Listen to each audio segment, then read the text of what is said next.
Baik, Assalamualaikum warahmatullahi wabarakatuh. Perkenalkan, nama saya Putri Anini dengan NPM 213510618, di mana dari kelas 7A, di mana pada video kali ini saya akan mempresentasikan tugas basis data dokumen pertemuan ke-10. Langsung masuk ke pembahasan yang pertama, yaitu Node.REPL atau biasa disebut Read, Evolve, dan Log, di mana Node.js REPL ini merupakan lingkungan interaktif berbasis terminal yang memungkinkan kita menjalankan kode JavaScript secara langsung.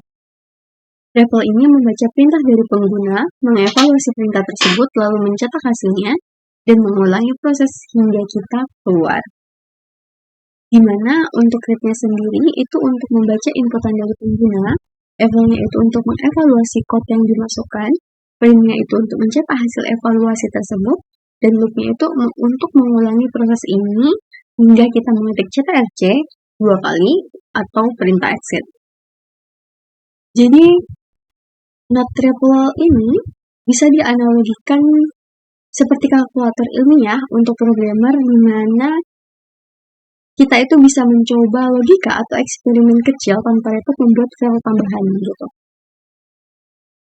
Selanjutnya kita masuk ke stub dan page.json ini, di mana page.json ini merupakan file yang digunakan dalam project Node.js untuk menyimpan metadata projectnya, di mana file ini menjadi pusat informasi yang biasanya itu mencakup yang pertama adalah nama proyeknya, versi proyek, dependensi atau paket atau modul pihak ketiga yang digunakan dalam proyek. Selanjutnya itu adalah script perintah untuk menjalankan tugas, dan yang terakhir itu adalah informasi lainnya seperti penulis, lisensi, dan deskripsi dari proyeknya.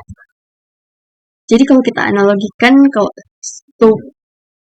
file package.json ini seperti manual project atau buku panduan yang menjelaskan apa saja nih yang dibutuhkan di proyeknya, cara menjalankannya, dan bagaimana proyek itu tuh dapat bekerja. Jadi contohnya nih, dalam bisnis restoran, package.json ini seperti daftar bahan dan resep masakannya, jadi lengkap dengan daftar tugas untuk staff-staffnya. Selanjutnya kita masuk ke running JavaScript file, di mana Node.js sendiri itu memungkinkan kita menjalankan file.js langsung dari terminal atau command line. Ini berarti dengan JavaScript di browser, di mana JavaScript biasanya dijalankan di dalam lingkungan browser. Untuk kegunaannya sendiri, backend development ini dia mencakup menjalankan kode backend seperti API atau server untuk mendukung fungsionalitas aplikasinya. Jadi selain itu, script utilitas itu digunakan untuk mengotomisasi tugas-tugas tersebut, seperti memindahkan file atau memproses data sehingga meningkatkan efisiensi. Menguji kode juga merupakan bagian penting untuk memastikan bahwa logika yang dibuat berfungsi dengan benar sebelum diintegrasikan dengan aplikasi lain. Jadi kalau diperumpamakan, running JavaScript ini, dia tuh menjalankan file JavaScript di Node.js-nya seperti memutar lagu di pemutar musik. Jadi kita itu cukup membuat file dan mendengarkan hasilnya. Ya contoh dalam kehidupan nyata, ini tuh seperti menjalankan perintah di dapur untuk memasak hidangan tertentu. Selanjutnya masuk ke CommonJS modules, di mana CommonJS ini merupakan sistem modul bawaan Node.js yang digunakan untuk memindahkan kode menjadi bagian-bagian kecil agar lebih terstruktur dan dapat digunakan kembali. Dengan CommonJS, kita dapat mengekspor fungsi, objek, atau variabel dari satu filenya, dan mengimportnya di file lain menggunakan required. Untuk cara kerjanya sendiri, itu adalah export code, dia menggunakan modul export, dan import code, dia itu menggunakan required. Jadi bisa dianalogikan kalau CommonJS ini seperti alat tukang kayu. Jadi ketika kita memiliki kotak alat, yaitu kayak contohnya modul export, yang dapat dibuka di proyek lain, contohnya required, untuk mengambil alat tertentu seperti palu, dia pakai fungsi add, atau gergaji, kita pakai fungsi subtract. Selanjutnya masuk ke S-Modules, di mana ini merupakan standar modern untuk modul JavaScript. Berbeda dengan CommonJS tadi, S-Modules ini menggunakan sintaks import dan export yang dioptimalkan untuk aplikasi modern dan mendukung browser tanpa ada tambahan. Untuk cara kerjanya sendiri, yang pertama untuk export code, dia itu menggunakan export, dan import code itu menggunakan importnya. Jadi bisa dianalogikan kalau S-Module ini seperti menyewa spesialis. Jadi ketika kita hanya memanggil pakar yang spesifik untuk tugas tertentu, misalnya untuk memanggil dokter mata untuk masalah penglihatan. Selanjutnya masuk ke HTTP module dan create server, di mana HTTP module ini merupakan modul bawaan Node.js yang digunakan untuk membuat server web. Modul ini menyediakan fungsi untuk menangani required dan respon HTTP dari kliennya, di mana HTTP modul ini digunakan untuk berbagai keperluan dalam pengembangan aplikasi web. Salah satunya adalah untuk membuat server web yang dapat menerima permintaan dan mengirim respon ke klien.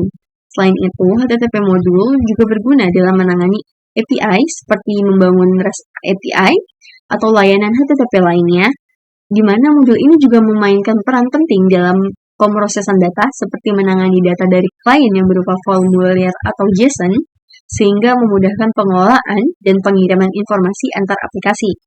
Jadi kalau dianalogikan, HTTP modul ini seperti resepsionis hotel. Menerima tamu atau required, dia untuk mencatat kebutuhan mereka lalu mengarahkan mereka ke kamar yang sesuai kayak responsnya. Dalam aplikasi nyata, ini tuh seperti situs web yang memiliki beberapa halaman berbeda seperti home, about, atau connect. Selanjutnya kita masuk ke npm script, di mana npm script ini merupakan fitur dari Node.js yang memungkinkan kita mendefinisikan dan menjalankan perintah langsung dari file package.json. Script ini itu membantu mengotomatisasikan tugas-tugas seperti menjalankan server, pengujian, komplikasi, atau tugas-tugas lain yang sering digunakan dalam proyek. Di mana menggunakan npm script ini memberikan berbagai keuntungan dalam pengelolaan proyek. Salah satunya itu adalah otomisasi yang memungkinkan penghematan waktu dalam menjalankan tugas-tugas yang sering dilakukan hanya dengan satu perintah. Selain itu, npm script ini juga memastikan konsistensitas dalam proyeknya, karena semua anggota tim itu menjalankan perintah yang sama tanpa kesalahan sintaks. Jadi kalau dianalogikan, npm scripts ini seperti remote control, di mana setiap tombol itu mengaktifkan fungsi, misalnya menyalakan TV atau mengganti saluran. Selanjutnya masuk ke npm modules dan node-mon, di mana npm modules sendiri itu merupakan singkatan dari Node Package Manager, di mana ini merupakan alat untuk mengolah modul atau pustaka yang dapat digunakan dalam proyek Node.js, di mana modul npm dapat berupa pustaka pihak ketiga atau modul yang Anda buat sendiri. Untuk node-mon itu merupakan alat pengembangan Node.js yang secara otomatis merestart server setiap kali kita menyimpan perubahan di file. Ini sangat berguna bagi kita ketika sedang dalam proses pengembangan. Jadi kalau dianalogikan, npm modules ini seperti pustaka umum. Jadi kita tuh bisa meminjam buku, kayak modulnya itu berupa buku, yang mana kita itu yang mana kita tuh butuhkan untuk belajar atau bekerja. Sedangkan kalau node-mon itu seperti asisten pribadi, dia itu menghemat waktu kita dengan menangani tugas rutin seperti memuat ulang servernya. Selanjutnya masuk ke .git.ignore file, di mana ini merupakan file yang digunakan untuk memberitahu Git agar mengabaikan file atau folder tertentu saat melakukan proses versioning.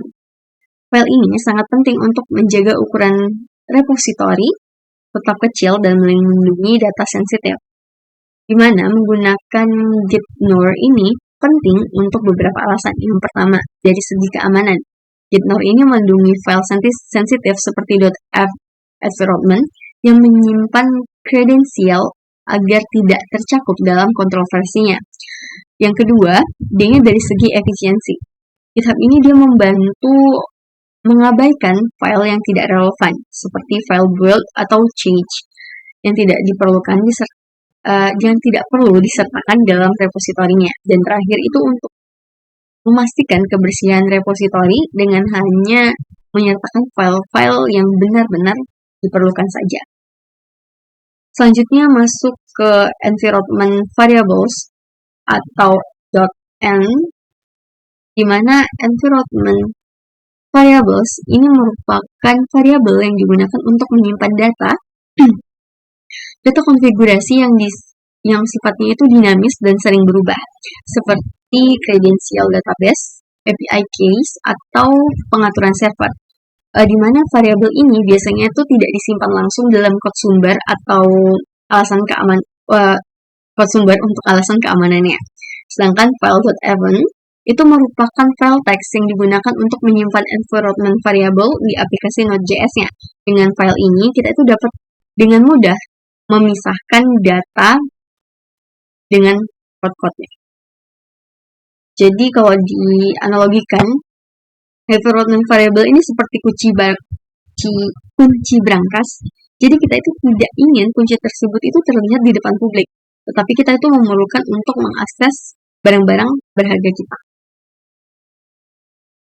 Selanjutnya masuk ke rec object, di mana rec object sendiri ini singkatan dari request object, yaitu objek yang mewakili permintaan HTTP yang dikirim oleh klien ke servernya.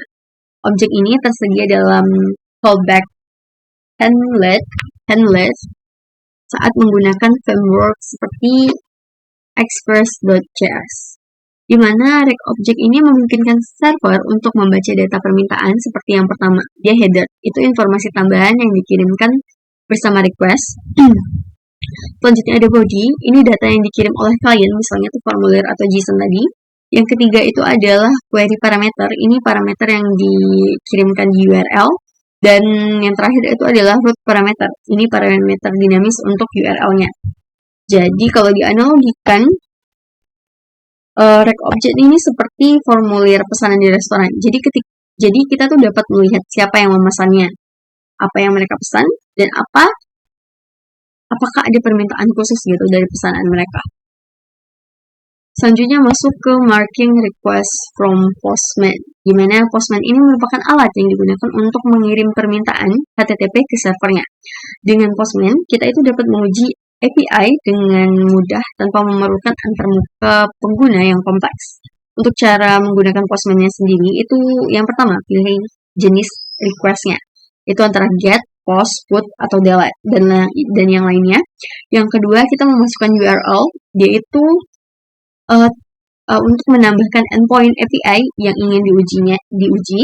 Yang ketiga itu adalah tambahkan header jika diperlukan, tambahkan informasi seperti autentikasi. Yang keempat itu tambahkan body, ini untuk post atau put, dia tuh untuk tambahan data dalam format JSON-nya atau format data atau kayak raw gitu. Yang kelima itu adalah kirim request, dianya itu dengan mengklik tombol send untuk mengirim permintaannya. Yang keenam dengan analysis respon. Dia tuh biasa kayak lihat statusnya tuh kayak yang sebelumnya dibahas, kayak antara code 200, 404, atau 500. Selanjutnya masuk ke simple routing, di mana routing sendiri itu merupakan proses menentukan bagaimana aplikasi merespon permintaan HTTP tertentu berdasarkan URL atau endpoint-nya. Setiap rute itu mengarahkan permintaan ke fungsi yang sesuai untuk memberikan respon kepada kliennya. Di mana routing ini sangat penting dalam pengembangan aplikasi web, karena dia tuh memungkinkan navigasi yang teratur dengan mengatur berbagai endpoint untuk fungsi yang berbeda, seperti home atau profile. Selain itu, routing itu untuk membantu organisasi code dengan memisahkan logika atau berbagai fitur aplikasi, yaitu memudahkan pengelolaan dan pengembangannya itu jadi lebih mudah. Selanjutnya, route ini juga memberikan kendali atas bagaimana data atau interaksi pengguna dikelola secara terstruktur. Dia tuh memastikan alur aplikasi yang konsisten dan efisien. Selanjutnya masuk ke loading files. Loading files ini berarti membaca file eksternal seperti HTML, JSON, atau teks untuk digunakan dalam aplikasi Node.js-nya. Ini sering digunakan untuk menyediakan konten statis atau membaca konfigurasi.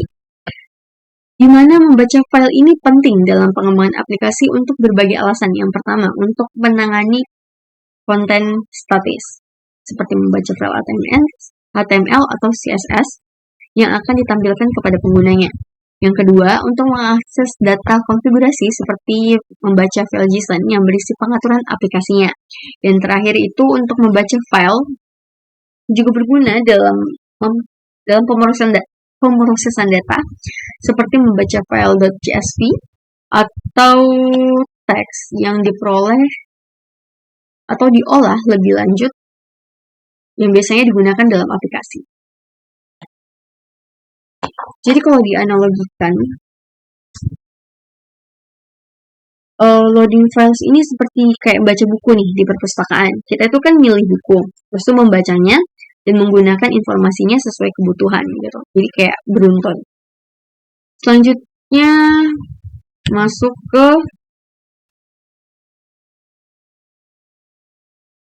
building a simple API, di mana API sendiri itu singkatan dari Application Programming Interface.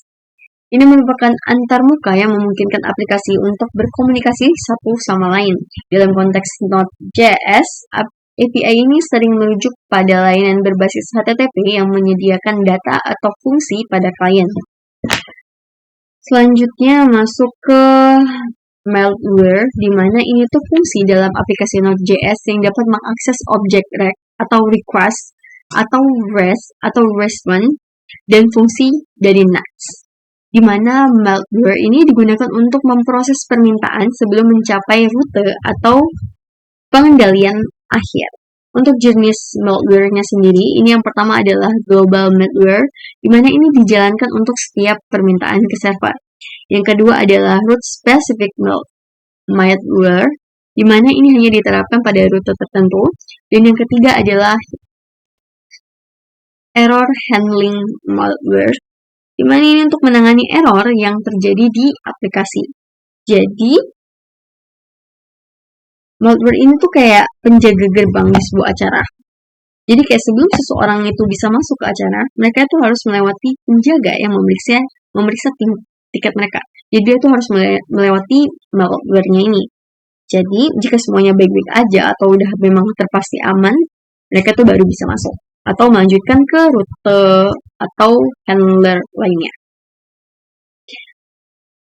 Selanjutnya itu masuk ke clean up, di mana clean up sendiri ini merupakan proses menangani kesehatan atau membersihkan sumber daya setelah sebuah operasi atau malware selesai.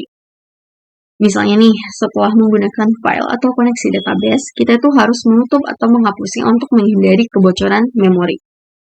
Clean up dalam malware itu seperti menyapu lantai setelah pesta. Jadi kayak setelah acara selesai, kita itu perlu membersihkan dan mengatur ulang semuanya agar siap untuk penggunaan selanjutnya. Jadi kayak semuanya benar-benar dipastiin bersih, agar kayak bisa dipastiin kalau nggak ada kebocoran memori. Jadi kayak misalnya kedepannya mau pakai itu lagi masih tetap tersedia. Selanjutnya masuk ke get body for post, di mana request body ini merupakan bagian dari HTTP request yang berisi data yang dikirimkan oleh klien, terutama digunakan dengan metode post dan put untuk mengirim data ke server.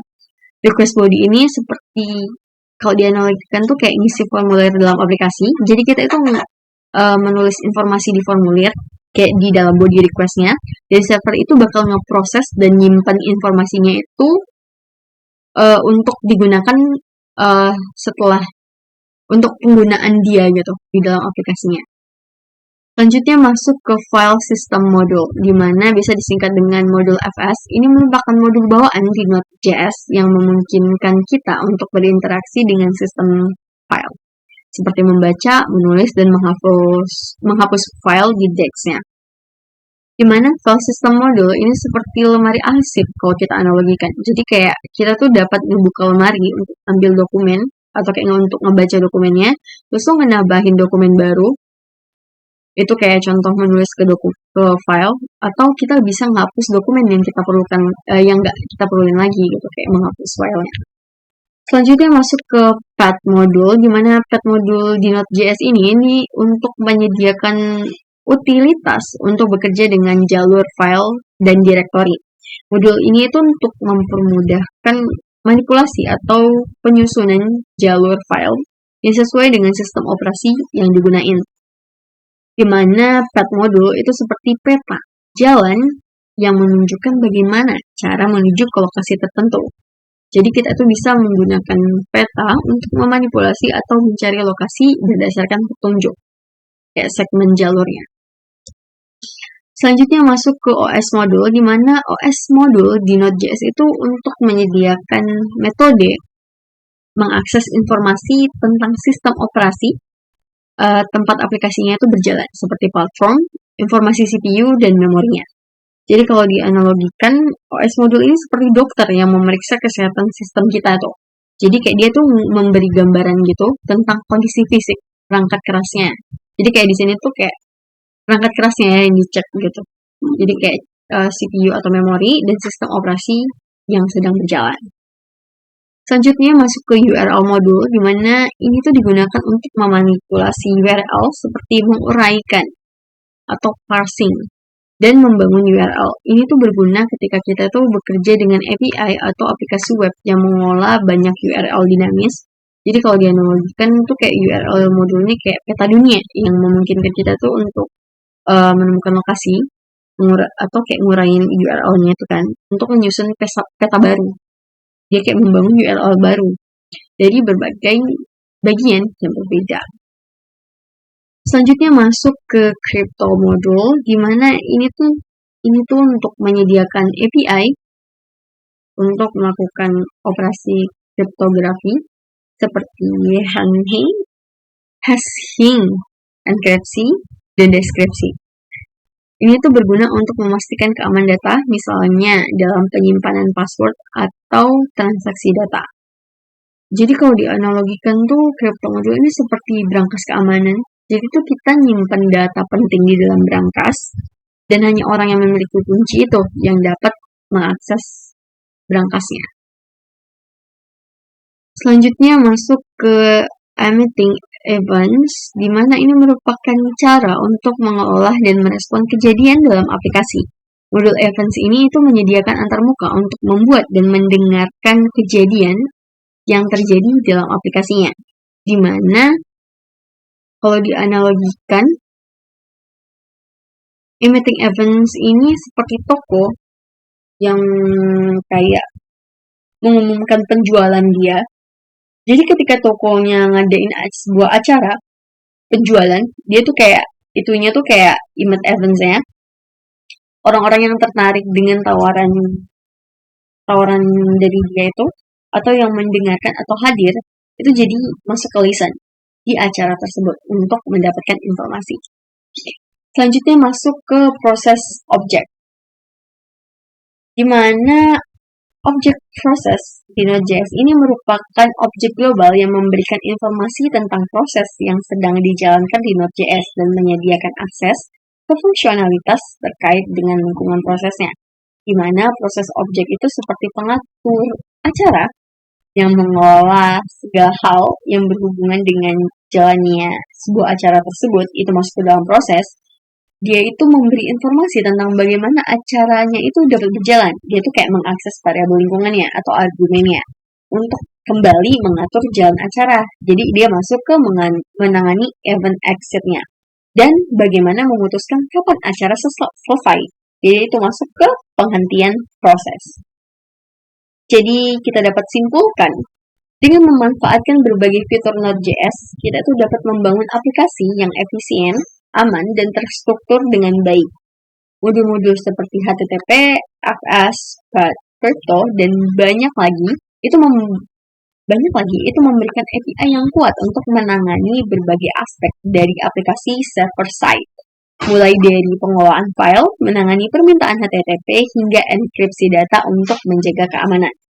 Di mana aplikasi berbasis Node.js ini itu sangat cocok untuk pengembangan aplikasi web yang scalable dan penggunaan event-driven architecture. Dia itu memungkinkan aplikasi kita itu tetap cepat dan responnya tuh cepat kayak responsif, bahkan dengan beban yang tinggi. Jadi menggunakan proses manajemen, malware, dan berbagai modul lainnya, itu memastikan bahwa aplikasi kita itu dapat menangani berbagai tugas dengan cara yang terorganisir dan efektif. Baik, cukup sekian presentasi yang dapat saya sampaikan. Apabila ada kesalahan kata yang saya gunakan dalam presentasi yang saya sampaikan tadi, saya mohon maaf yang sebesar-besarnya. Wabillahi taufiq wal hidayah. Wassalamualaikum warahmatullahi wabarakatuh.